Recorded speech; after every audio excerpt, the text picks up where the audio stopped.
This is the car, so we're fixing all the cars wrong. This is the car, so we're fixing all the cars wrong.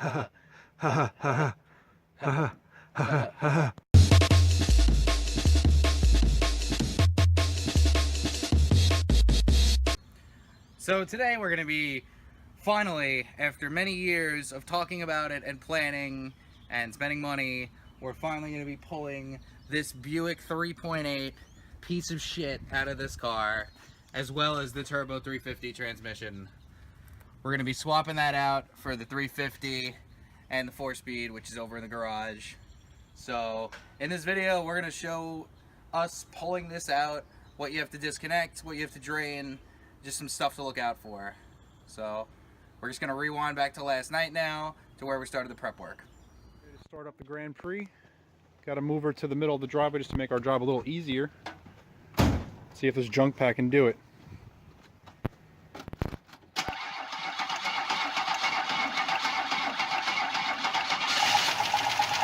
Oh, she did it.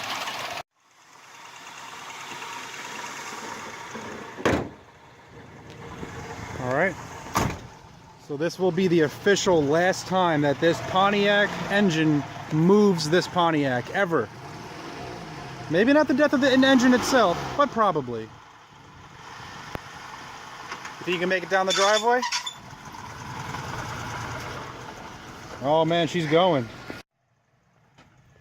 Listen to that thing rev. What a beast. Basically, like Fred Flintstone had more power in his car than this thing does right now. She doesn't look half bad though. Oh, look at that headlight out. Yep, one of the headlights went out.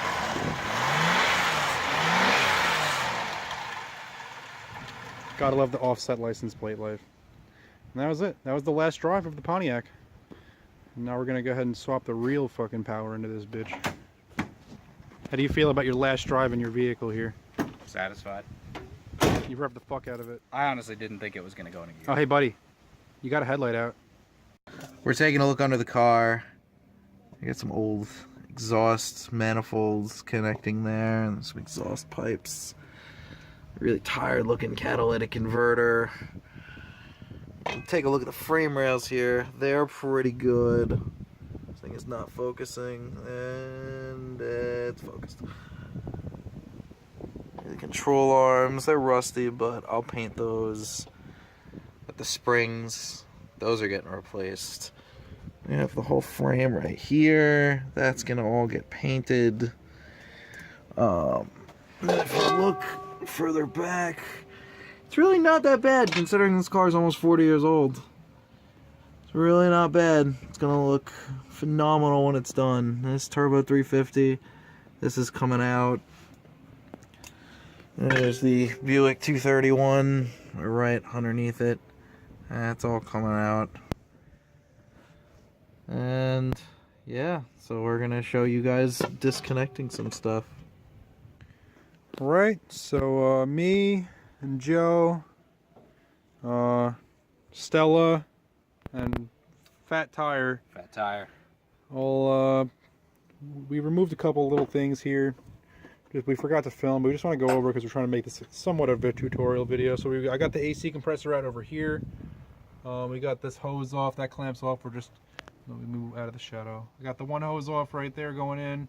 Got the other hose, the clamps off, but it's just being a bitch. So we might just take it off down here just till we have more space to get it off. And what did you remove over here, Joe? Well, first thing I took off was this hose going from the brake booster into the intake manifold. Where does it go? So it goes into the brake booster on this side, and this guy right here. And on this side, it goes into the intake manifold, and that provides the vacuum for the brake booster. I don't think mine worked too well, because when you'd hit the brakes, this thing would like die. But then down here, I removed the power steering pump. So we have these bolts here. There's another one back here that's got this strange sort of fitting on it. You can't see it too well because the distributor is blocking it. Put your hand on it again. I'm gonna just go ahead and take your phone. Yeah, see that weird shape on there. But that one actually, it's a 9/16. Comes right off with a socket. So if you see that thing when you're trying to take this off, It's not that bad. Just use 9/16. There's also another nut back here that goes on the back of this power steering pump. When you take all of those nuts and bolts off, just come right out. And that's for the AC compressor. There was just the one that has the tension on it, and there was there's another bolt that goes right here, or that's like part of that. That's like I think there's like a bottom part of the tensioner and a top part of the tensioner, and they had bolts on. It was like a nut and a bolt. The bolts are about this long, and there was a nut. One of them is, I think, down there. I don't know if you can see it down there, but it was down there. And then yeah, so I took that off. There's a couple plugs also. Yeah, there was a couple of plugs. One of them was on here. There, you'll see them on the back. One of them was on this little thing. It was like a little, it felt like a little bulb. Yeah, that little bulb thing. And then there was like also an electrical connector here. So yeah, the AC compressor wasn't really too bad. You just gotta remember to have a wrench on the other side to hold it when you try to get it on. I had trouble fitting a socket on there. I had to use just regular box wrenches. If you have a socket, it'd be easier. I don't know if you could fit it in there. I didn't really try this. Already had the box wrench, so just keep that in mind. The space was mildly tight, but it wasn't horrible. Yeah, so it looks like we're taking off this plate that holds in the shifter mechanism. Ooh, jeez. We're good. We're good. So we got a whole bunch of shit out of the way here. We took the radiator out. We got these transmission cooling lines out. We're just double and triple checking for anything that might get in the way. Even something as stupid as these lines being attached to this bracket. If it's sitting behind something else and you go to pull this out, it's going to snag. And anything else you won't be able to unbolt while it's all hoisted in the air because it won't have that solid mounts to be attached to. So I think we're going to just do one more round here, look around, see what else has to come off. Had to cut some hoses to get it off. Oh, it's all going to be replaced anyway because it's going to be different lengths. And yeah, so we'll get back to you as soon as we know everything is completely disconnected. Got to drain some more fluids, just try and minimize the mess. It's going to make a fucking mess. It just always does. Let me do opposite sides here so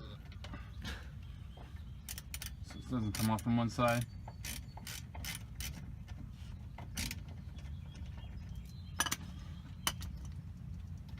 It'll be really cool. Power tools. Power tools would be super cool. Macro, sponsor us. Yeah, sponsor me. I'm gonna keep my hand out of the way, but I'll probably end up having to rotate it back over. This little bracket here. We're kind of just figuring this out as we go. We don't really know if this. We don't really know what we're doing. We're just kind of. We're just twisting more bolts. We still don't know what we're doing.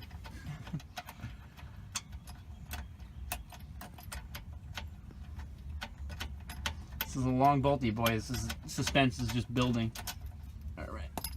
So, All right. here's the light. So this is coming out of here. We dropped it from there. Shitty camera angles. That's the rear pumpkin. I'm gonna give this camera back to the cameraman over here. It's kind of film sideways. It's gonna be an awkward angle. But make sure you put a pan underneath, like where the fucking drive shaft goes into the transmission, because there should be a bunch of fluid pouring out of here. But his was leaking shit anyway. There might not be anything in there. All right, so I'm pulling it. Let's go. All right, we're good. And like almost nothing dripped out at all. That's good. We also have Shooting blanks. What the fuck? How's that leaky transmission? Good. Came in handy. Well, that doesn't matter. That's Stella putting in work. Well, you figure you as pull you this can whole see, harness out, right? Most of the shit we have around here is off the engine. There's not much holding it in. We're just trying to get the last few things off. The drive shaft is already disconnected. You can see the drive shaft over here. We got a nice solid piece drive shaft. Brian said it wasn't too heavy. It's a little rusty, boy. one harness boy. That's how small an engine harness is on an old car, huh? This one. Engine harness out. 800 or best offer. We know what we got. Go base house going back there. Shot piece of shit. Call me a shot piece of shit. I was talking about the car. Shot his fucking piece.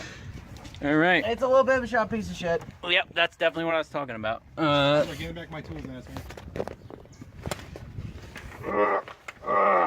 I don't have a face mask on. This guy's got the riot shield that I brought.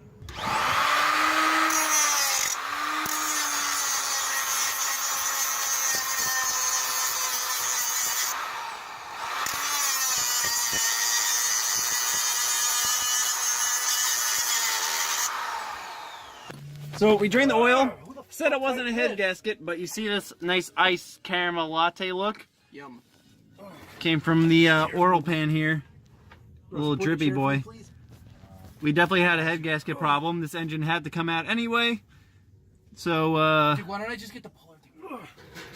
the fuck you just say? The fuck you say to me? He's not looking. Joe, did you He's not looking. Choose. I'll get the thing. Look at that caramel drippy boy. Yummy. Cool. I'm into this. Nice, whatever this is. Ryan, can you reach this? I have no idea. What, the oil filter? Yeah. And put it in the pan? Not I I have. don't want to drop it. I have things in my hand. Okay. Thanks, Joe. You can take it. Well, basically, yeah, we're just draining the rest of the fluids. We cut. You're gonna see, probably you're gonna see shots of like flames and things shooting out of here. We cut this with a with this circle saw thing. Pretty sure I'm using the right term here. We cut it with this as far as we could. We cut the rest of it with a handsaw, and then we pried it with a crowbar. And then I put a hammer under this thing against the body and lightly pushed. I didn't want to puncture any body or puncture holes in anything else. Just lightly pressed on it while he used the pry bar, and we got this loose because these bolts are all basically welded shut with rust. It's not. Got a little bit more. Look at the hacksaw back in there. Where's the crowbar? You know where that is? Was it in the garage? So it's a couple days later now. We're gonna attempt to get this engine out today because it rained all day yesterday. So now we're just getting the chain secured to the top of the engine. Pretty much everything else is pulled off it. So we're hoping to have this out in a couple hours. So there we have it on one side. Got the chain attached to the intake manifold, 3D intake manifold bolts. Shoes is over there, attached on the other side. What's up, dude? What's up? Gotta find the right size bolt here. It looks like this one should work. So now we're unbolting the motor mount bolts. You can kind of see them down there. Right there. I replaced these about 5 years ago, but they're not usable for the V8. So you gotta unbolt these. There's a nut on the other side and a bolt that goes through. So you gotta just put a wrench on the back and then a ratchet on the front. Just loosen it up. Same goes for this side. They're pretty easy to get to, believe it or not. One of the very few things on this engine that is. So it's under the car now. Gonna take out that transmission cross member right there. Got a couple bolty boys here on the end. I know my G-body has this. I'm not sure about the mid to late 80s cars, but this is a 79. So at the very least, the earlier G-bodies with the Turbo 350 will have these nice little holes on the frame here. Thankfully the car was undercoated, so the bolts aren't too bad. They're all broken loose now. So we're gonna go ahead and take that out, and then we should be able to put the transmission on a jack and then start lifting it out. Alright, so we got the cross member out. You can see it right there. Definitely pretty rusty. I'm replacing that with one that's set up for true dual exhaust. Came out right through these little access holes here. Really wasn't bad. There's two bolts on the bottom of the transmission. They hold in a bracket which connects to the middle of the cross member as well as the exhaust. Thank you, Shoes. And that just came down. Almost hit me in the face, but we're good. Yeah, it was a close call. It's a little rusty. This is just all gonna come out. It's all shot, old shit. I recommend a 5/8 socket and a couple beers to get this job done. Definitely helps out. So we got the jack stands out from under the car. The motor mounts, bolts are just about out of them. Nuts are off the back, so we just gotta slide them out. And now we're gonna lower it, and then hopefully we're gonna pull it out.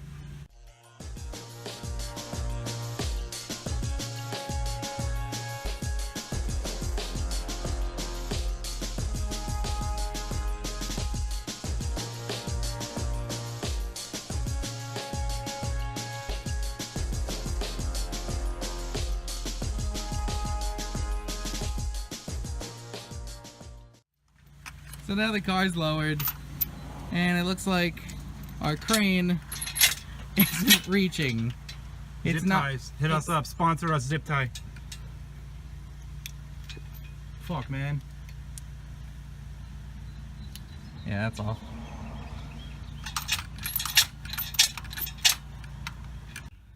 So we got another piece of chain, and we're just gonna pull this thing out with the chain. We got the motor mounts out now, all the bolts are out, and we're gonna pull it.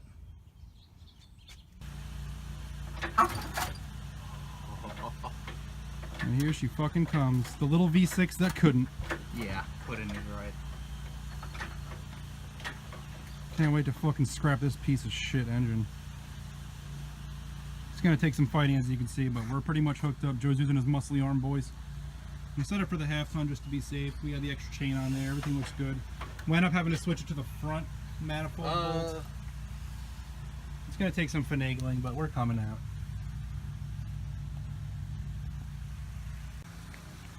Alright, as you can see, the shitty 3.8 liter is now removed. Just minor little hiccups left of, we had to add an extra train, so now the clearance isn't as good, but we're probably just going to almost hand lift this out the rest of the way and hopefully not rip this little Grand Prix boy off the front of the engine, but I think we should be okay. Yeah, you can see there's a lot of fucking space in here for a nice big V8. Lots of space. Featuring fucking hacksawed exhaust. We got V6 3.8 exhaust, $500 our best offer. Hit me up, I know what I got. The good thing the engine came out, like, you know, it went in as a straight engine and it came out as a transverse engine, so that's the trick.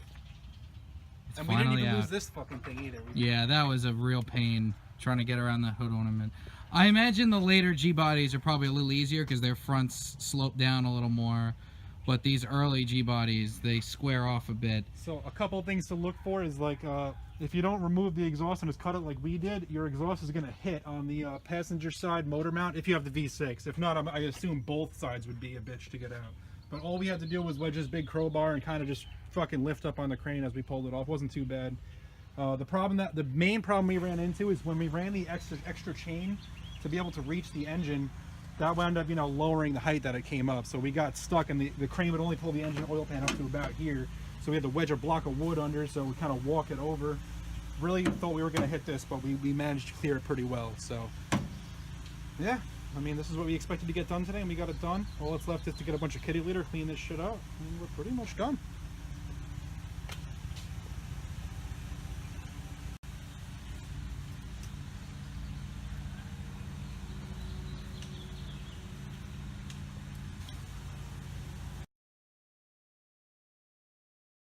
In case you guys don't know yet, Joe's car's name has always been Matilda.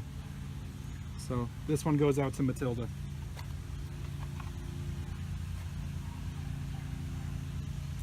May she rest in peace.